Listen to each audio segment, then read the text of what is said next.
Welcome to New Cyber Frontier, bringing you the latest news on cybersecurity and the local Colorado economy, focused on cybersecurity industry growth and initiatives that support cybersecurity economics. We hope this special series on blockchain builds your excitement for a possible future which empowers individual privacy. Please follow and participate as New Cyber Frontier is supporting a grassroots community effort to empower the individual in the digital age. Check out privacyforthepeople.org to see the upcoming crowdfunding campaign. Now sit back and enjoy as we introduce our great guest for today's show.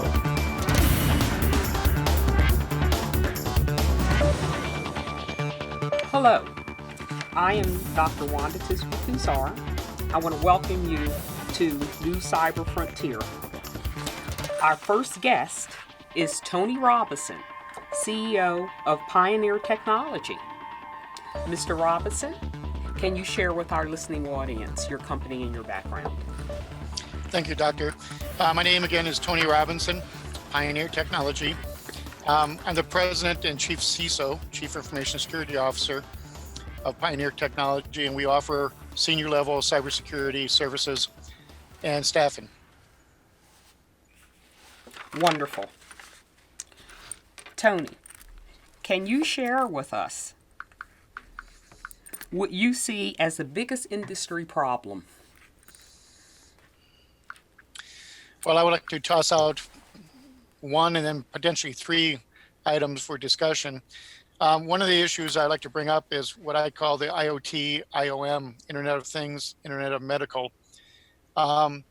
Lack of governmental focus on standards. And again, IoT, everybody makes jokes about your refrigerators and whatnot, but for me, IoT is your vehicle, your aircraft that you ride in, going to your vacations or to your business trips, traffic lights, water treatment plants, things that have what I call human impact potential. Quite honestly, if your refrigerator gets hacked, I really don't care. It can't kill you. The other thing is Internet of Medical, which is pacemakers, MRIs, other FDA controlled inventions for medical treatment of humans, and again, a human impact issue. Some other areas I like to bring up for concern. For example, one of recent ones I just ran into is the very sudden increase in non-certified or non-experienced individuals purporting to be cybersecurity experts.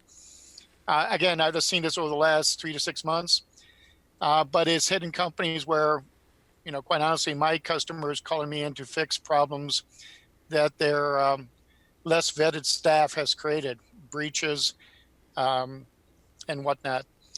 So those are kind of two major ones. There's many other ones we can discuss, though. Fantastic. So what do you consider the largest concerns or risks to companies in the cyber industry? I would say, and this kind of jumps away from the two topics I've talked about, but I would say right now, many people view cybersecurity as almost black magic, this magical item that they have to wave a wand over and they can't really understand it.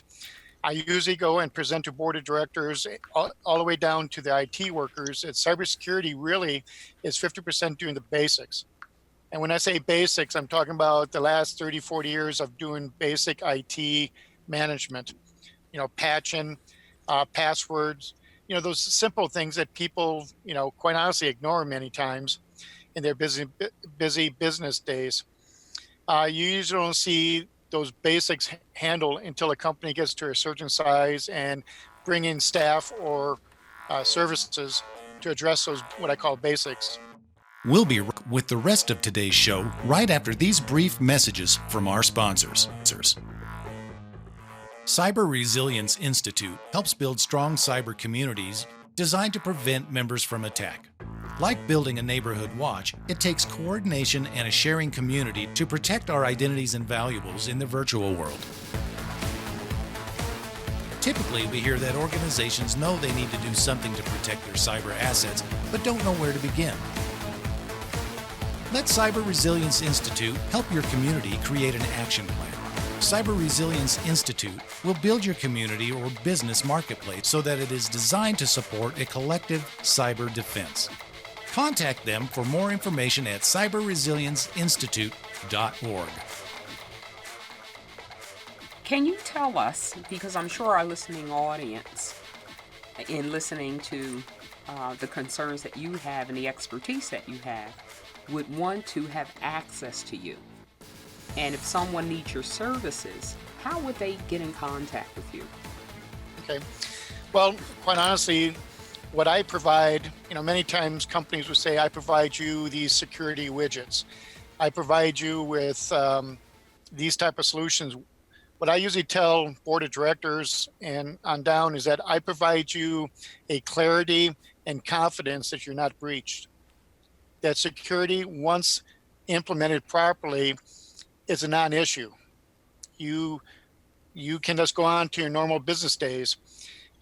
Many times people view security as something to inhibit business, to restrict business, and I'm just the completely opposite. Security wraps itself around the business transparently. If we do a good job, and which I have done over the last 30 years, I wrap security around a environment, develop a security strategy that wraps itself and integrate into the business strategy, business vision, and then keep in mind the age-old business concept of return on investment. And the security once implemented that I have done many, many years, usually about a year later, I usually have a CFO ask me, why do we have you here? And the reason being is that the security problems have went away, which is one of the reasons over the last 10 years, I provide metrics to senior leadership. Say, by the way, you just had these Ukrainian hacker teams take a run at you.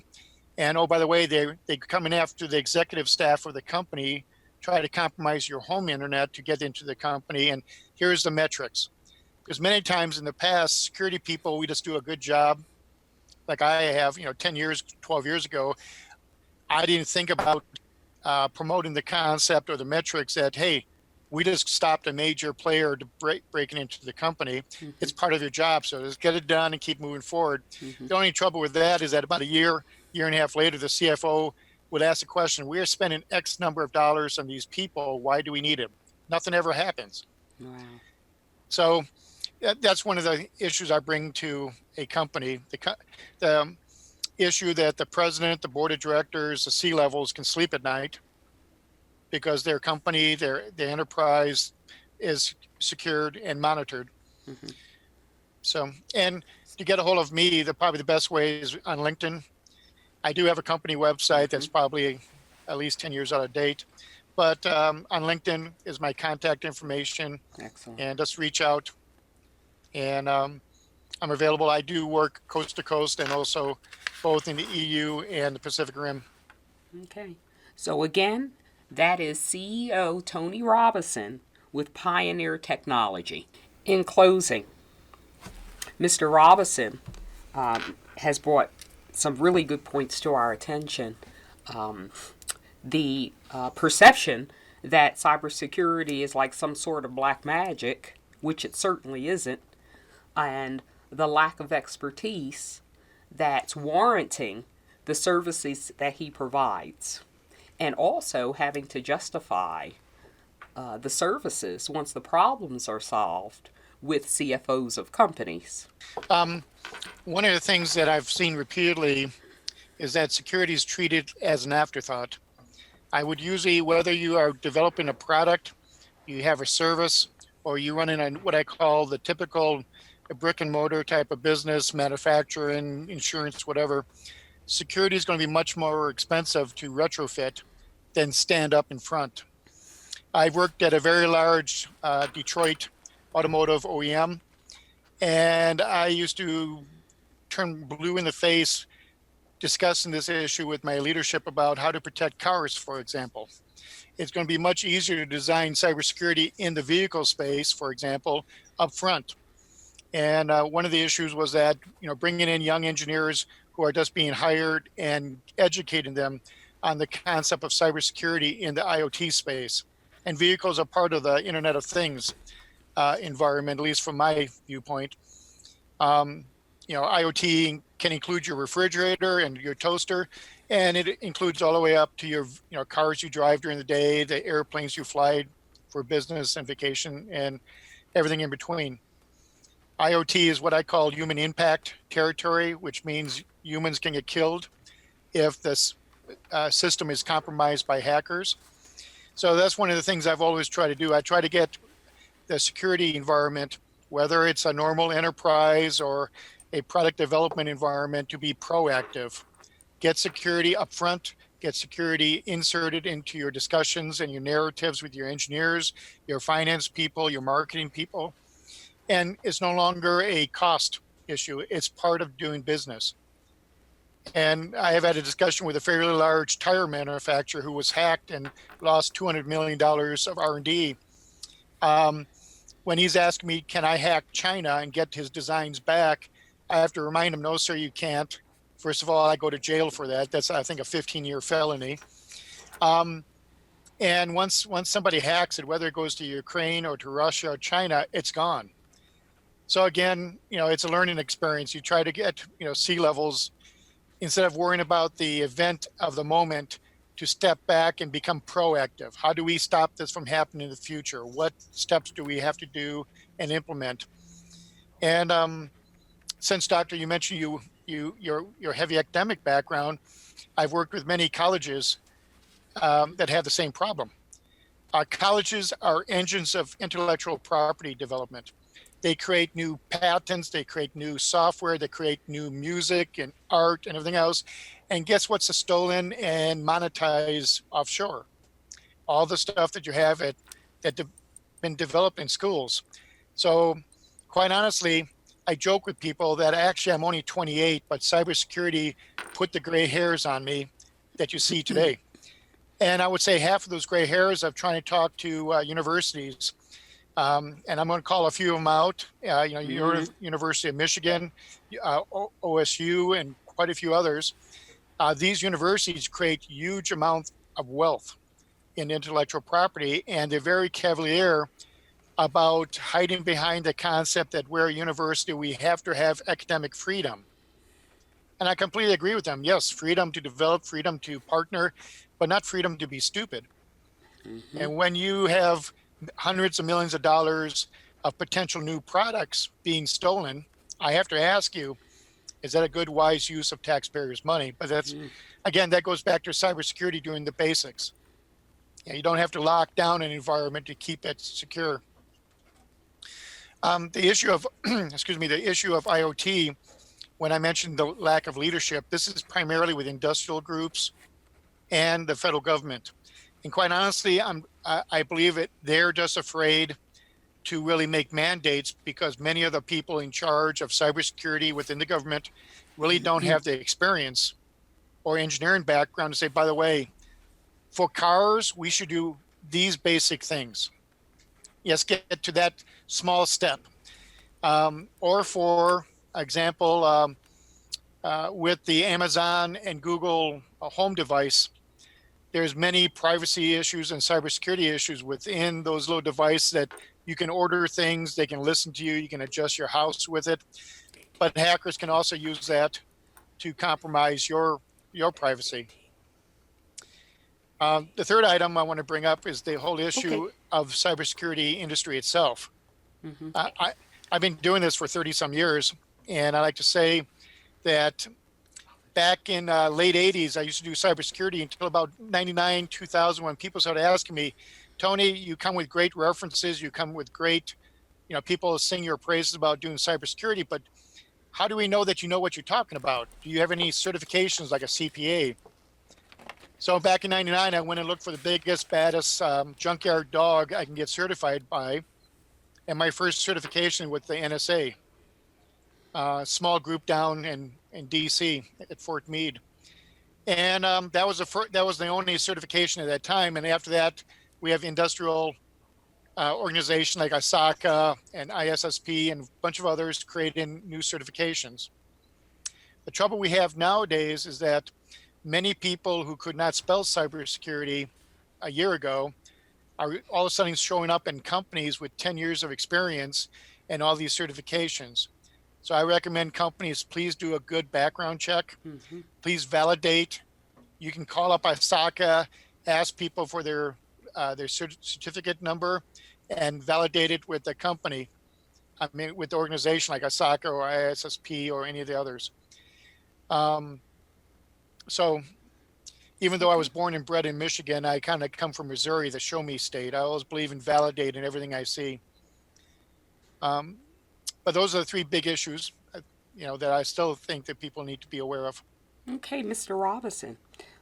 In wrapping up before our sponsor break, what I'm hearing is cybersecurity is a way of doing business because once your company is hacked, it's irreversible. And for Yes, that ma'am. reason, if you're in the business of creating huge wealth with intellectual property, an example would be universities and colleges, you cannot afford to have a cavalier attitude. And with that Yes, ma'am. said, let's take a break for our sponsors. Thank you so much. Thank you, Doctor.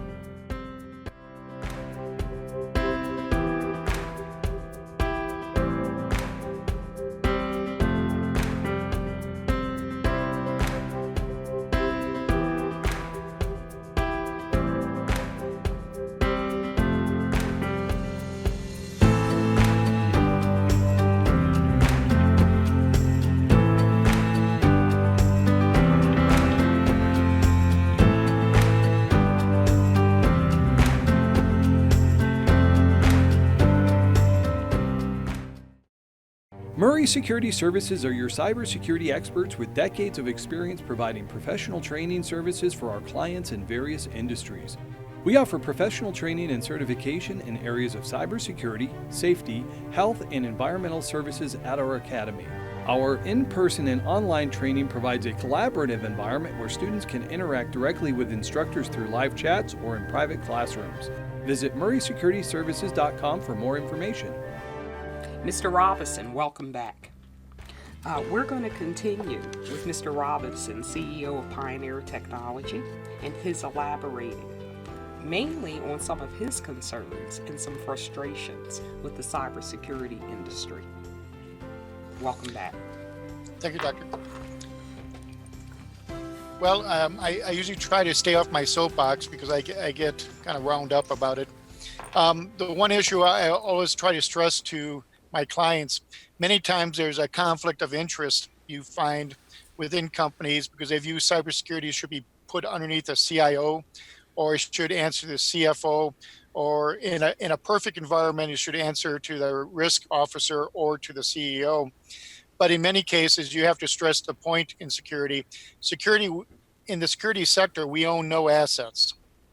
Okay, we own the risk. And many times when I talk to CIOs or directors of companies or managing directors of companies or even deans of universities, I usually say security has no ownership of your assets. You own the assets, you own the technology that your staff, your students, your employees work on, but security, we have to own the risk and we have to implement a risk model and a strategy that basically backs off the risk and contains it and manages it. And this is the issue that you have when you have a properly orchestrated and strategic mindset for security. You're going to find that security itself becomes almost second nature. Many times I tell senior leadership, in the case that I get brought into, is that security for me is you can tie an arm behind my back and I can still get you secure. What the big issue and the big challenge I've always had is awareness, is the acceptance of the management of the organization, leadership of the organization into a security mindset that is not fire and forget. We worry about it when the breaches happen. No. We want to be proactive. We want to protect your intellectual property because that's makes you millions and millions of dollars, guys. One song that got stolen could be your chart topper, or maybe that new design will allow you to find a cure for cancer. Again, protect it. But again, security in itself should be rather the first 50% is doing the basics right, and the next 50% is doing what I call strategic implementation of security. If you're a small company making chocolate treats for a small hometown crowd, you probably don't need too much in regards to above basics. But for example, if you are a hedge fund that owns 14 manufacturing plants, 2 R&D centers, I guarantee that you're a target for nation states. And now your game is much harder to pick up. The other thing I would bring up to people is that the use of the dark web. Typically, people hear dark web, you think of all the bad things that could possibly happen on the internet, and you're right. You got trafficking going on board, you got weapons, it's a very nasty place. But on the flip side of it, how I use the dark web is that basically when a company says we think we've been breached, I activate my team, and my team goes out and do a dark web recon, and we find things about the hackers who are attacking the clients. In one case, for example, and this is not a slight against the FBI, I've worked with the FBI since, I want to say 2003, 2006, their cyber division. Great people, definitely underpaid. But in case any of you listening right now, I really appreciate the work you do. But in many cases, the FBI may or may not know who hacked you, or it may be part of a counter intel operation where they won't tell you. So again, the FBI has bigger problems on their plate than just your small company or your big company being hacked. By having the right security team come in and do a dark web scan, in many cases, we found out the hacker. We found where the hacker team is located. In one case, we found out the hacker team was in the Ukraine, but the leadership was based out of the southern bay of San Francisco. And by the way, here's his apartment number, his gym, and his gym locker number that we found on the dark web. And all that was provided to the FBI that arrested the gentleman, months later after their own investigation. But so by leveraging the dark web, you can find out who's hacking you. And this goes a long way for providing awareness to senior leadership. Many times, like I mentioned before, in the tire situation where a tire company was hacked, these companies just feel that, this must be a bunch of criminals, and so they will, go back and hack them and get my stuff back, Mr. Robinson. And I have to explain to them that this is coming out of Ukraine and Russia and China. This is government-sponsored espionage. It's nothing personal. They just want money for your products. And again, that's the reason why I'm very adamant. Senior leadership, whether you're a school, academic environment, whether you are an R&D or manufacturing, or maybe you're just a local record shop that has some really great, innovative, people making music. What you create, people want to steal, people want to monetize, and the monetization is for them and not you. So I kind of touched on a number of topics there. If there's anything specific, Doctor, you would like me to drill down on? Okay, I'm just going to highlight some things that you've said that have really spoken to me. That the biggest issue is awareness and being proactive as senior leadership. You see is a big problem. Organizations need to protect their design, and the first 50% is design, the second is your strategic implementation. And the use of the dark web, which is a trafficking web, which I found very interesting.